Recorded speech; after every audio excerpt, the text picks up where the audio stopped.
Now he shows up on the ground. My own unit, Gulf Company, had been out for several days, so I did not really know what to expect, but I did pick up 2 pieces of disturbing information about 3rd Platoon from the top sergeant. It was presently being led by a staff sergeant who had assumed command several months earlier when the lieutenant in command had accidentally shot his radio operator in the back while cleaning his pistol. The radio operator was wearing a flak jacket, and the wound was superficial, but the young lieutenant was relieved of duty on the spot, according to the top sergeant who's filling me in. 3 days earlier, in the course of a night patrol, the man walking point for the 3rd Platoon had been killed. 3rd Platoon was a surly bunch of teenage misfits who were mildly curious but completely unimpressed with my arrival. I could see that months of living in the bush had sharpened their reactions to a fine edge. There was very little wasted motions in their movement. And while all their faces appeared boyish, most had a cast that made them seem years older.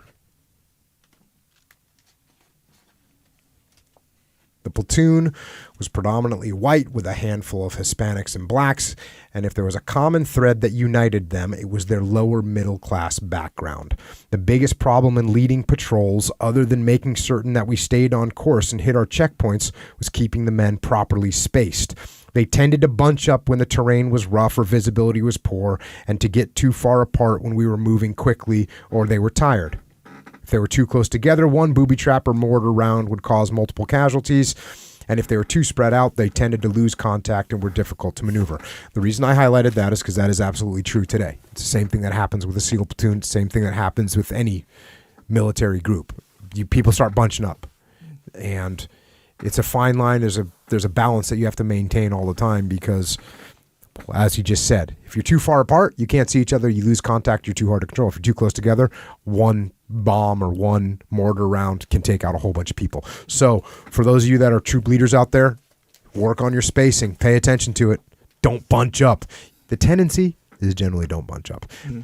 Usually you don't have a problem of too much spacing. Yeah. The tendency is bunch up. Yeah, it seems like when you're in the situation, it's more obvious when, like, oh, I'm losing everybody. Yeah. You know, it's like way more obvious when you're bunching up. You're like, oh, there's a level of security.